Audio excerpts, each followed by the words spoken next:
Hoje, o nosso tema central é o Sistema Financeiro em Transição. E nós iniciamos as atividades com uma palestra magna intitulada Estabilidade Financeira e Desenvolvimento Sustentável, que será proferida pelo vice-diretor do Bank for International Settlements, Luiz Auazu Pereira. Ele já está aqui conosco. Caro diretor Luiz Auazu Pereira, seja muito bem-vindo ao nosso fórum. É uma satisfação para nós tê-lo aqui conosco e, claro, uma grande honra iniciar as atividades de hoje com a sua palestra. A vocês que nos assistem mais uma vez, fiquem à vontade para formular perguntas pelo chat, pois teremos um tempo destinado às respostas por parte do nosso convidado de honra nesta manhã. Doutor Luiz Auazu Pereira, a palavra é toda sua. Muito obrigado, Adalgisa. Muito bom dia a todos. Queria agradecer o convite do Fórum de Desenvolvimento, agradecer o convite do Sérgio Guzmão para falar sobre a questão da estabilidade financeira e sustentabilidade. Deixa eu compartilhar com vocês a minha apresentação. Queria falar sobre o sistema financeiro em transição, os desafios e soluções. Eu queria dar um enfoque um pouquinho especial no papel dos bancos centrais. Como prefácio a essa apresentação, eu queria salientar que bancos de desenvolvimento são instrumentos essenciais para endereçar, primeiro, imperfeições de mercado, por exemplo, externalidades negativas mal precificadas, para reforçar os problemas de coordenação que existem entre agentes e para facilitar resultados de políticas públicas que sejam resultados justos do ponto de vista social. Os bancos de desenvolvimento, vou falar um pouquinho mais disso ao longo da palestra, são instrumentos que podem contribuir para ultrapassar as chamadas tragédias do horizonte, tragédias dos commons. Também contribuem para investir quando existe muita incerteza. Agora, eles têm que fazer isso contribuindo para manter a estabilidade macroeconômica e a estabilidade financeira.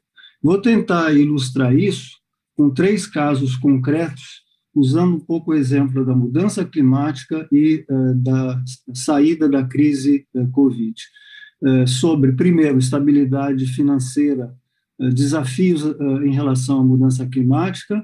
Segundo, o desafio que podem trazer novas tecnologias para redução de desigualdade. E terceiro, a questão da recuperação pós-Covid, como necessariamente sendo uma recuperação mais sustentável. Eu acho que foi um tema dos debates de vocês nos dias anteriores. Então, no primeiro tema, sobre a questão climática e talvez o papel dos bancos centrais. Eu acho que hoje não é uma questão mais de saber se é necessário a comunidade de bancos centrais no mundo ajudar no combate à mudança climática. Eu acho que é mais uma questão de saber como fazer isso. E isso porque tem havido uma evolução muito positiva do estado de espírito na comunidade de bancos centrais. Isso dando sequência a trabalhos do Mark Carney, do professor Stiglitz, do Nick Stern e também da constituição da rede de bancos centrais, o Network for Greening the Financial System, do qual faz parte hoje o Banco Central do Brasil. E essa mudança de estado de espírito, ela vem com uma certa humildade. Ou seja, os bancos centrais reconhecem que tem que ter um papel ativo, mas que eles não podem ser, digamos, um salvador em última instância dos problemas climáticos globais. Tem que se coordenar com muitos outros atores, inclusive governos e o setor privado. E isso pode ser feito dentro dos atuais mandatos dos bancos centrais, porque mudança climática ela impacta diretamente os tradicionais mandatos de estabilidade financeira e de estabilidade de preços e macroeconômica dos bancos centrais. Porque, basicamente, nós sabemos que os eventos ligados a mudanças climáticas, como nós temos visto tempestades gigantescas, etc., elas têm um impacto sobre perdas de bancos, de seguros, e isso tem, eventualmente, um impacto negativo sobre a estabilidade financeira global. E, além disso, é claro, muitos outros agentes do setor privado financeiro e do setor privado real, assim como a sociedade civil, estão se movendo nessa direção. A contribuição que aqui no Bank for International Settlements nós demos a esse tema foi de mostrar, através desse pequeno livro publicado o ano passado e disponível no nosso site, que nós denominamos esses eventos climáticos catastróficos como cisnes verdes, tentando sair de uma ótica mais, digamos, ética do problema climático para uma ótica mais de risco, e tentando mostrar que é hoje preciso mudar o paradigma em relação a modelos de risco que nós usávamos no passado. Sair um pouco das distribuições gaussianas normais e tentar buscar modelos mais complexos, que não sejam simplesmente lineares, que não sejam simplesmente a extrapolação de dados do passado, porque no nosso entender, esses cisnes verdes têm hoje uma característica bem diferente dos chamados cisnes negros das crises financeiras. Eles são praticamente quase certos de ocorrer, e eles têm pontos de inflexão depois dos quais eventos não controláveis mais sobre a temperatura do planeta podem desencadear efeitos extremamente negativos para a economia global. Ou seja, nós estamos numa situação de incerteza radical, mas mesmo com essa incerteza radical, nós advocamos nesse livrinho que é preciso se mover para, por exemplo, reduzir. Vocês conhecem certamente esse gráfico que mede as nossas emissões de gás com efeito estufas anuais. Nós temos que nos mover da trajetória de crescimento de 40 a 50 gigatoneladas de gás de efeito estufa, onde nós estamos, para reduzi-los praticamente a zero, se não corrermos o risco de termos esse tipo de situação que é ilustrada por esse gráfico. Vocês veem em vermelho as zonas nas quais, se a temperatura do planeta se elevar acima desse limite de 1,5 graus centígrados na média, acima dos graus da média da era industrial, nós teremos vastas áreas do planeta que se tornarão absolutamente inabitáveis para o conjunto da humanidade. Isso desencadearia eventos de migração, eventos populacionais, sociais extremamente catastróficos. Então, sem entrar, digamos, num catastrofismo, a mudança climática tem, sim, a probabilidade muito elevada de desencadear eventos macroeconômicos, financeiros extremamente devastadores para o planeta. E, além disso, do ponto de vista de risco, existem eventos ligados a essa mudança climática. Eu estou aqui apenas mostrando alguns desses eventos potenciais, por exemplo, como a mudança da circulação das correntes jet streams no Atlântico, o que nós sabemos sobre o impacto sobre florestas tropicais, o que nós, digamos, vislumbrando sobre eventos como as mudanças nas calotas polares do sul e do norte, que são eventos certamente com efeitos em cascata absolutamente desconhecidos pela ciência atual, mesmo se a gente pode prever que são eventos com ramificações extremamente devastadoras. Então, por esses motivos todos, os bancos centrais começam a se interessar nos anos 90 e muito mais agora nos anos 2000, e o Banco Central do Brasil tem também mostrado, feito a sua parte do trabalho sobre a questão de intervir e fazer alguma coisa contra a mudança climática.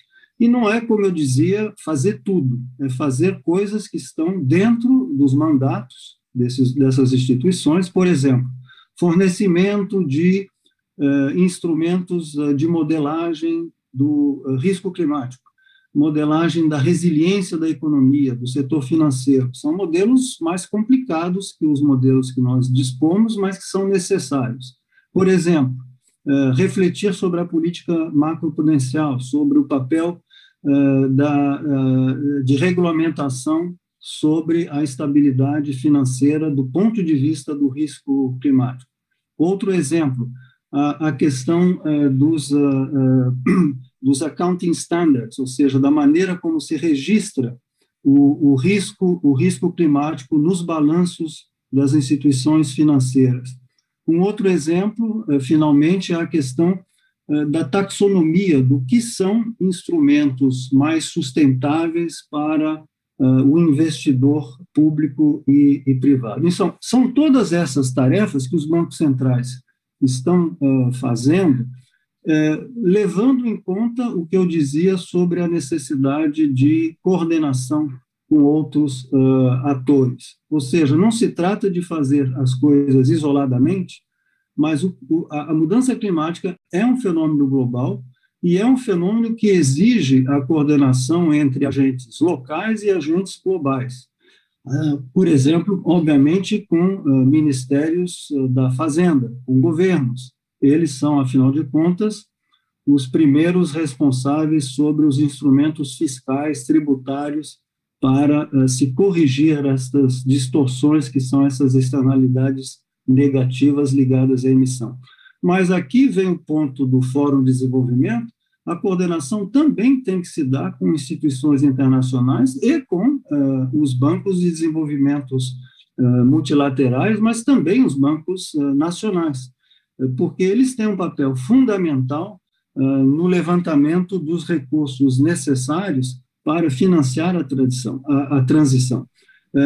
E seja, isso tem que ser feito usando, por exemplo, a segunda parte, novas tecnologias financeiras que podem ser um elemento não só de financiamento da transição, mas também um ponto importante. Eu acho que essa transição tem que ser feita com um grau de redução da desigualdade. A mudança climática é um fenômeno que atinge de maneira mais profunda países mais pobres e também, dentro de cada país, as camadas mais pobres da população. Então, nós temos que, na transição, levar em conta a questão da desigualdade e a questão da pobreza.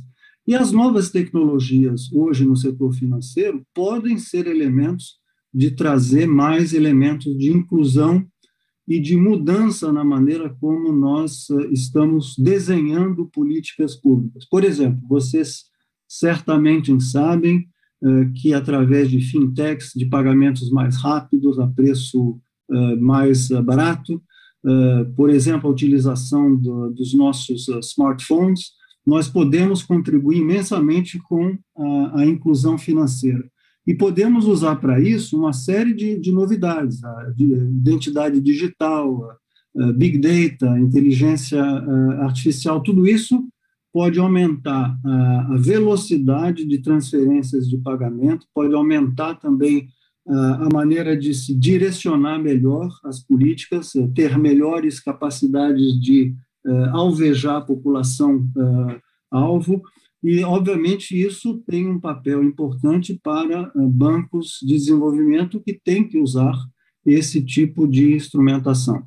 Obviamente, a gente vai ter cuidado de olhar também para alguns riscos que essas tecnologias podem trazer.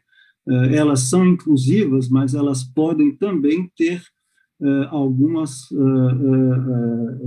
digamos, provocar algum tipo de discriminação digital através da maneira como se utilizam esses seus algoritmos. Deixa eu simplesmente mostrar o exemplo de como, por exemplo, um país como a Índia, através da identidade digital, fez uma aceleração da sua bancarização.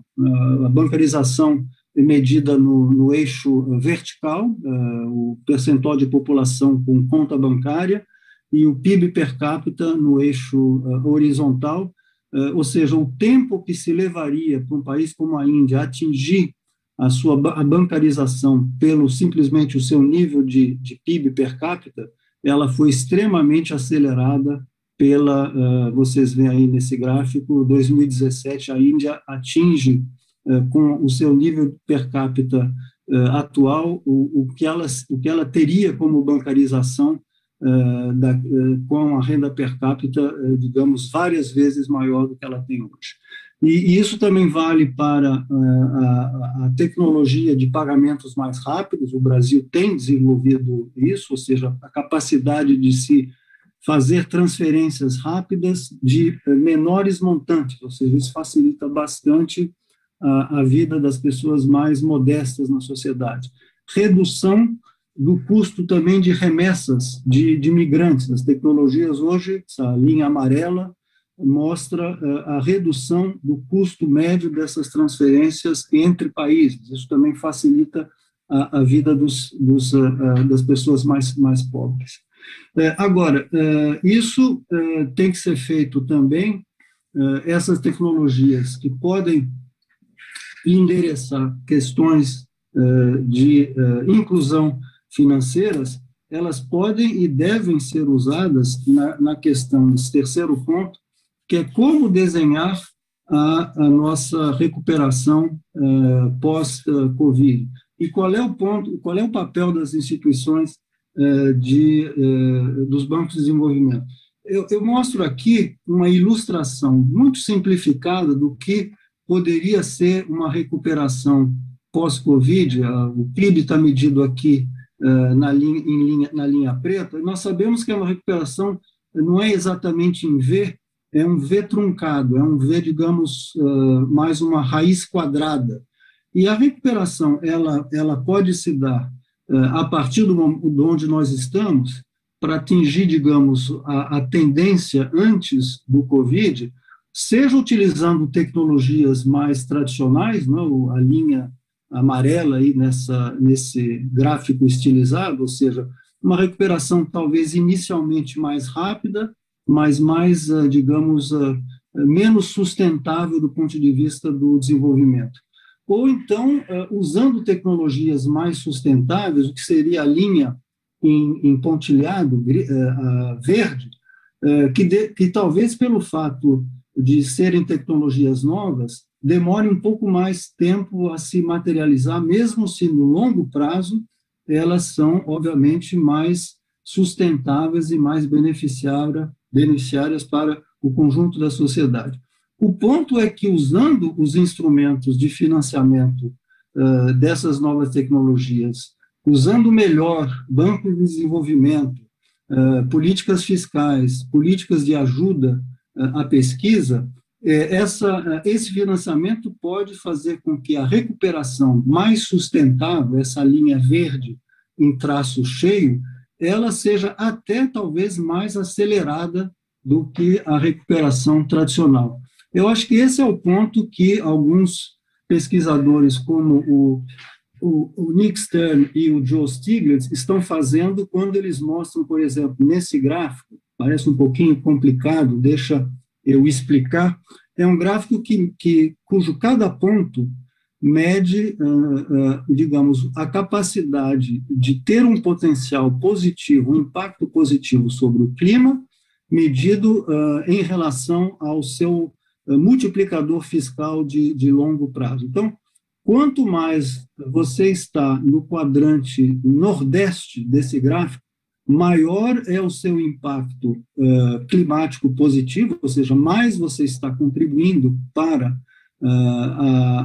a luta contra a mudança climática, e maior é o seu efeito multiplicador na sua economia. E vocês veem que alguns pontos desse quadrante nordeste são pontos de programas interessantes em matéria de recuperação pós-Covid. Por exemplo, infraestrutura, por exemplo, pesquisa em novas energias e energias alternativas.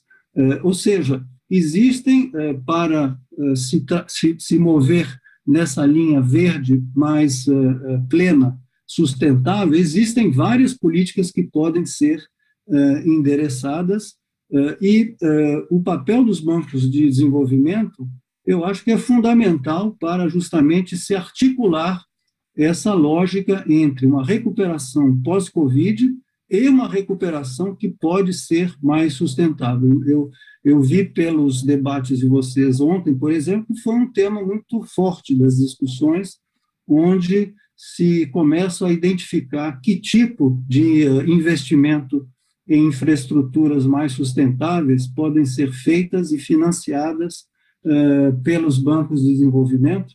Eu imagino que vocês devam ter ou participado ou certamente ouvido o que aconteceu na reunião One Finance Summit, a coalição dos bancos de desenvolvimento, cujo tema é exatamente isso, utilizar a recuperação para um crescimento sustentável. E não é só a questão dos bancos públicos, é a questão também de parcerias com o setor privado. O setor privado também tem digamos, muito apetite para inverter em instrumentos de financiamento verde. Ele está precisando um pouquinho mais de precisão e de direcionamento sobre justamente o que é a taxonomia desses instrumentos verdes, como é que ele pode se mobilizar para justamente aumentar o mercado desse tipo de ativo. E, obviamente, o setor privado também está procurando essas parcerias com o setor público.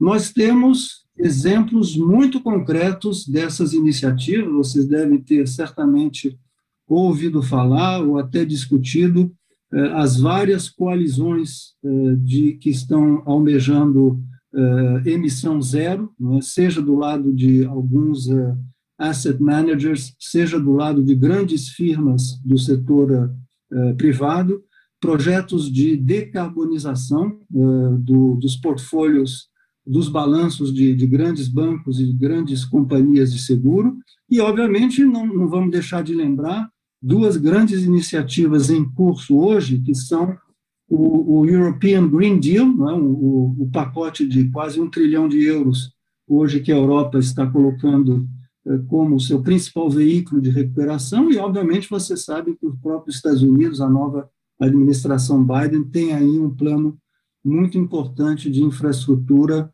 e de recuperação sustentável da sua economia.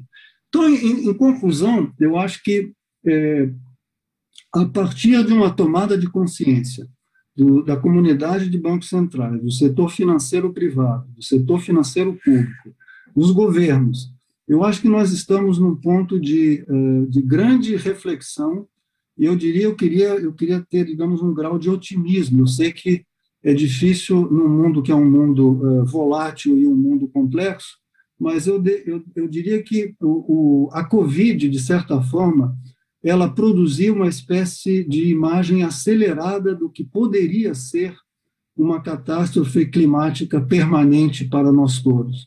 Ela, de certa forma, nos deu uma espécie de filme acelerado do que seria a mudança climática, e, ao mesmo tempo, ela cria a condição macroeconômica com algum excesso de poupança nos países ricos e essa consciência que existe no setor privado de que, sim, é preciso financiar a transição, e essa transição tem que ser uma transição mais sustentável, ela é benéfica para um conjunto muito grande de atores na sociedade, é uma questão de coordenação, é uma questão de aceitação dessa nova modalidade de crescimento. E as ações têm que ser feitas do lado da demanda e do lado da oferta, ou seja, hoje, os consumidores estão ficando mais seletivos, os consumidores estão querendo justamente consumir de uma nova maneira. Obviamente, a gente sabe que isso não vamos, digamos, sobrepor alguns desejos que são desejos mais de cientistas e, digamos, de pesquisadores sobre o conjunto da sociedade, mas existe, sim, uma capacidade de ter mais informação sobre o porquê é benéfico para o conjunto da sociedade, do lado da demanda, consumir de uma maneira diferente. Do lado da oferta, eu disse a vocês, é justamente aí onde o papel das autoridades, do setor público, de oferecer produtos, de oferecer novas pesquisas, de financiar novas tecnologias, tem uma importância tão grande. Nós precisamos ter, digamos, um pouquinho essa imagem de uma criatividade schumpeteriana, né, onde nós temos que fazer essa transição para novas tecnologias e novos modos de organização na sociedade, e temos que mobilizar a capacidade de financiamento privada e pública, e os bancos públicos são um instrumento fundamental, como eu disse no início, para essa transição. Finalmente, última palavra, a gente precisa ter consciência que a transição para uma economia menos intensa em carbono, ela tem consequências redistributivas. Essa transição tem impacto sobre as populações mais vulneráveis e os países mais pobres que não têm necessariamente os recursos para se adaptar rapidamente a esse tipo de transição. Então, cada vez que nós pensamos em políticas públicas de transição, cada vez que nós pensamos em financiar essa transição e cada vez que nós utilizamos para isso as autoridades públicas, as suas políticas públicas, nós temos que ter também plenamente consciência da necessidade de acompanhar essa transição com políticas que tenham um cunho também de proteção social e políticas redistributivas. Eu paro aqui, muito obrigado.